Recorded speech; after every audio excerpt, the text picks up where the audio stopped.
And welcome everyone to another edition of our chat here on March Madness at NCAA.com. I'm Andy Katz. All right, so we got the AP poll and the Power 36, and I want to take some questions from around the country on all of this. Couple of house cleaning items. Later this week, we've got another bracket to dissect.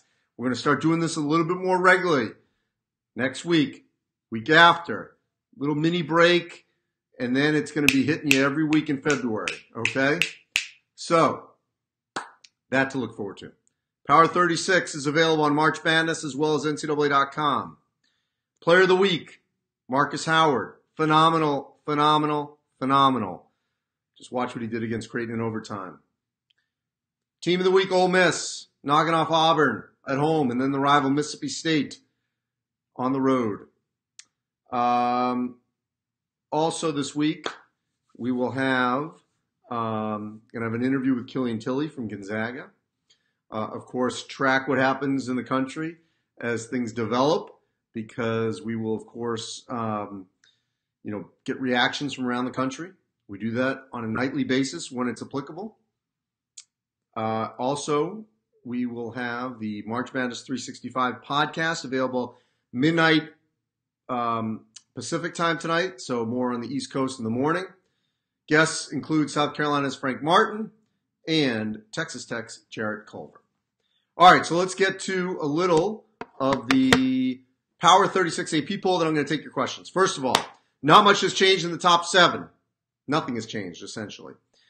Those to me are right now the 7 best teams in the country, with Kansas and Nevada right there, so we could really make it a top 9.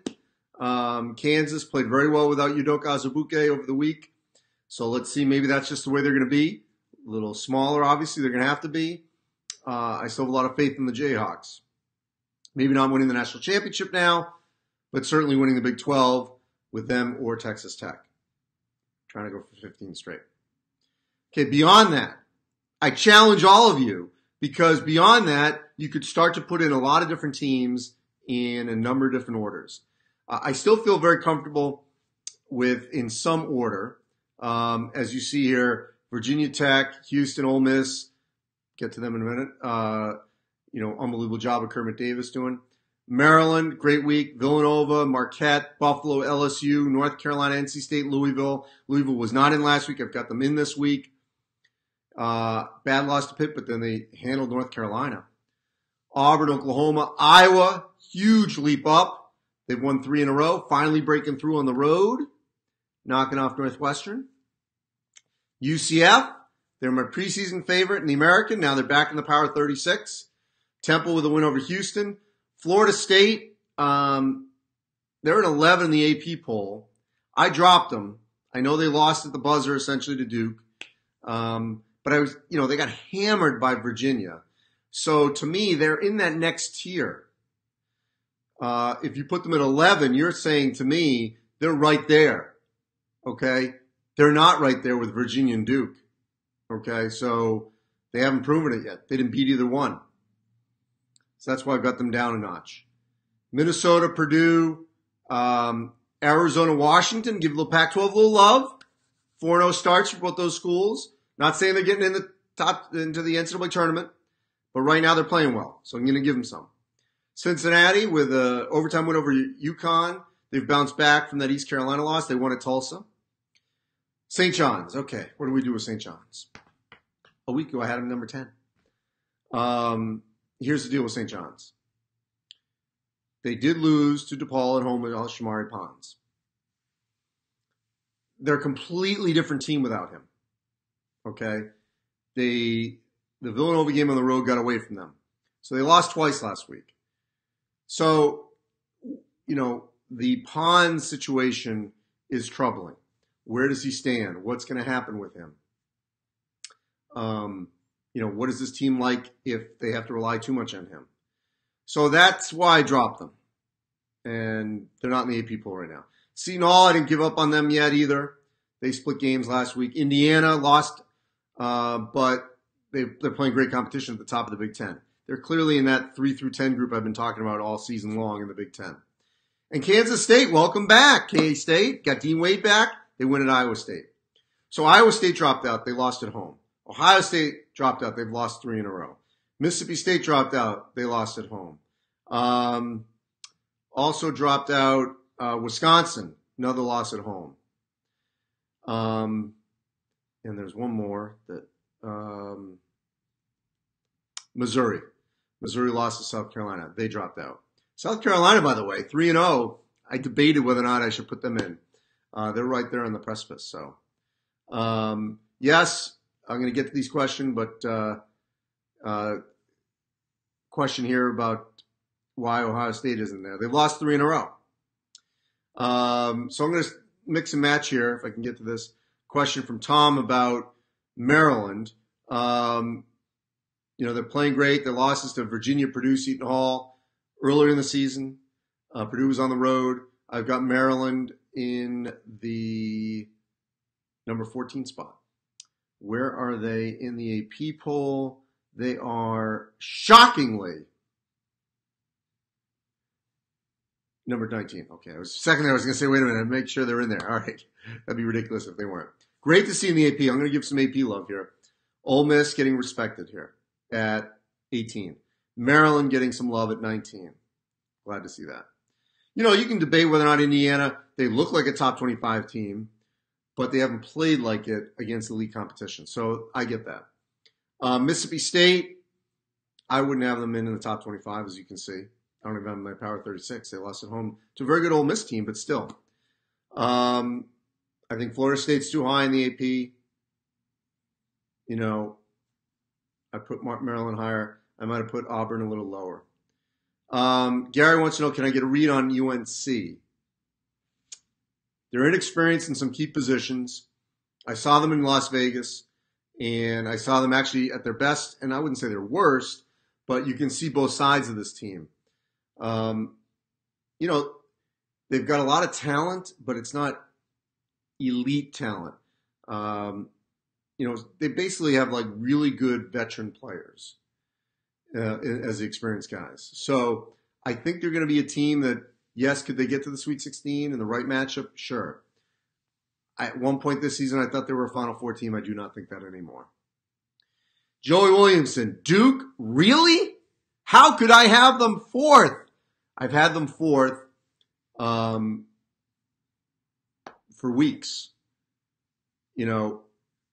Last time I checked, Michigan and Virginia haven't lost. Michigan and Virginia are dominating their competition. Tennessee's only loss was to Kansas in overtime. Duke's only loss was to Gonzaga in Maui. We can all split hairs. I think you could argue it's 1A, 1B, 1C. They're all 4 number 1 seeds, okay? You're going to see that later this week, barring something happening. Michigan State's right there, and so is Gonzaga. So, Mike Clagg, can Dayton win the A-10? Sure. I think it's wide open. Davidson's still my pick. Now, I'm not going to hurt myself patting myself on the back, but it's funny that some of the teams that I did have in the preseason that I wouldn't say I gave up on, but I was like, okay, wait, let's see how this all plays out. They're starting to play much better, and I'm feeling much better about it. UCF, top of the American. Davidson, top of the A-10. These are teams that struggled early in the season. I did not have Michigan. I had Michigan State, so still had Kansas. In the Pac-12, I had Washington. They're now back up at the top. In the SEC, I had Kentucky. And, of course, in the ACC, I had Virginia. Keenan Gray, I'd give Washington credit for what they've done this season. Despite being blown out to an Auburn team that some could argue is not playing great right now and took the former number 1 team down to the final buzzer. I know everyone thinks the Pac-12 isn't a great conference. Woo, it's flying by. But whatever, they're good. Yes, that's why I gave Washington credit. They have the most experienced team in the Pac-12. And, look, the Pac-12 champ is going to be likely either Washington, Arizona, maybe Oregon State, maybe UCLA. We'll see what UCLA does after that loss to Oregon State. I'm not saying I'm giving up on Arizona State. but I don't have a lot of faith in them to win the league right now. We'll just leave it like that. Kevin, why do I hate Louisville? Kevin, let me direct your attention to Louisville being at number 21 in my poll and not listed in the AP poll. Do not hate them. John Galato, does whiskey have anything other than Ethan Happ? Yes, they do. But their problem has been, I would argue, that defensively, they've given up some big plays late in games. Free throw shooting has to improve. It's been a major problem for them. They can make big shots like we saw from Trice against Purdue. Davison certainly can do it. I think their other rotation guys have to step up. And defensively, I think that's where their issues have been. Can Providence turn around, says John Burke. Look, until they get A.J. Reeves back, I don't have a lot of faith in that. Right now in the Big East, if you were to tell me right now how many teams would you say for sure are going to get in, I will tell you today I only feel comfortable in 4. Nova, Marquette, Seton Hall, and St. John's. That's it. I would not be surprised if that is it. So, Pat, do I see Notre Dame getting in? No, I do not. I'm sorry. Boomer, what are the chances that Tennessee wins the SEC? I'd say incredibly high. I'll be shocked if they don't.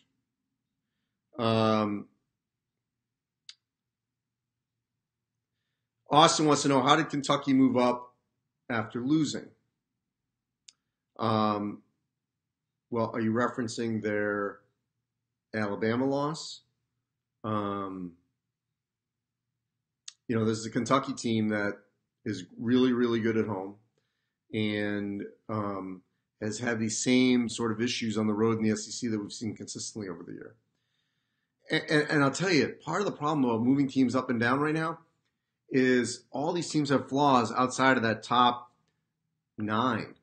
And no offense to Virginia Tech. I mean, I got you 10. They're 9 in AP. The challenge for Virginia Tech will be, how do they handle the real elite part of their schedule, which is coming up very shortly because they're going to play Virginia this week. So James Shirley wants to know, how is Texas not in the Power 36? Well, they're incredibly inconsistent right now. That's why. Nick, how far is NC State going to go? I think they could be a Sweet 16 team. I wouldn't bank on it. More than likely 32.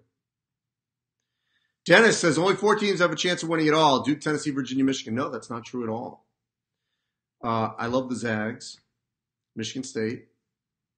I wouldn't totally dismiss Kansas or Nevada or Texas Tech. And, of course, there's going to be an outlier. Who that is, we don't know yet. Does Marcus Howard just lead them like a Steph Curry type run? Maybe. Let's see. Corey wants to know, what does Michigan have to do to get number 1 in the AP poll? I guess they got to wait till Duke loses, if that's what the AP poll is doing. David Hamilton, thoughts on IU? Well, first of all, IU has not been healthy for a while. That's an issue. Tonight's a big night for Indiana. See how they handle this home game. And they've had their schedule's a little front-loaded. Had some difficult games, that's for sure. Tim, who's my favorite in the American? It's UCF. How many teams will get in? UCF, Cincinnati, Houston. Oh, whoa, let me back up. I'm sorry. Zoop. Houston's my favorite. I know I said earlier that UCF was my pick, and they were. And they are at the top of the standings right now. But Houston's still my pick to win the league, with UCF second. My new pick, I should say. So Houston, UCF, Cincinnati, Temple. I think they're going to get 4. I think the American's going to get the same amount as the Big East. Nathan, what's Gonzaga's biggest hurdle?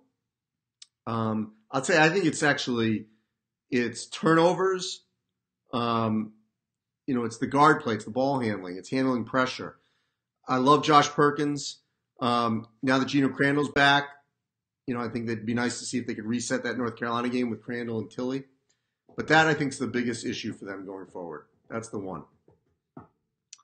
Taking care of the basketball. Scotty says, who do I got winning it all? Well, I've had Gonzaga at the beginning. So we'll see if that plays out. Daniel, how does Illinois turn it back to the good old days? Brad Underwood has a process. Let's be patient. He's got to get his guys in there. He started that process. They defend, but they can't score. They play so hard. But Trent Frazier right now is the one guy that scores. So, I mean, that's what they've got to do. All right, let's see. What else can we do here? I'd like one more here.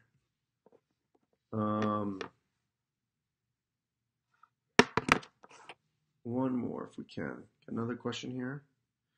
What's wrong with Florida? Well, they're experiencing a lot of key positions. How many in the SEC? Isaiah says. All right. Let's see if I can do this from memory. Tennessee. Kentucky. Auburn. LSU. Ole Miss. Mississippi State. That's 6. Then your bubble will be South Carolina, Florida. I don't think Vanderbilt's going to get there in the bubble. Giving up on Arkansas. Missouri, I think, will still be a bubble team. So I will say 6 for sure, with the potential to grow up to 8 to 9. If that's fair. You all right with that? All right. Let's take one more here. Let's see here. San Francisco, that flew by. I don't know if I saw that question. I thought about putting San Francisco in the 36. Great game against Gonzaga. Just they got pulled away late. Tyler says, how did North Carolina only drop down to 13 in the AP poll? I dropped them to 19. Can't explain it. Chris West is DeAndre Hunter the most underrated player in the country? I wouldn't say the most, but he is underrated. Does George Mason have a chance? Yes, they do, to win the A-10. Why do I have Villanova so high, Ryan? Well, have you watched them? They are pulling away big time in the Big East. It's going to still go through them. So that's why. Kevin says, kudo to Mike Davis and his son Antoine, who's lighting it up at the University of Detroit Mercy. Johnston says, answer my question. I asked it 7 questions back. I'm sorry, they're flying up and down. I can't see it. I'm sorry. What does Michigan State have to do to win the Big Ten? Well, you're going to have to beat Michigan. And they played twice in the last couple of weeks. John Tracy, does Syracuse have a chance to beat Duke tonight? Ooh, sorry, my dog's barking. I'd say no. They're not going to win tonight. Syracuse, the loss to Georgia Tech. I don't know how to explain the Syracuse season. All right, that might be my cue. My dog Lola barking here. It is 1:59 on a Monday afternoon as we're taping this. Appreciate all your questions. Power 36, AP poll, good debate. Power 36 on NCAA.com, March Madness. March Madness 365, Frank Martin, Jarrett Culver. Bracket later this week. Check it out, debate it, dive all in. And with the bark, I say goodbye and thank you. And college basketball season is here just in earnest. College football's over. We got great games. Check it out. March Madness will be here before you know it.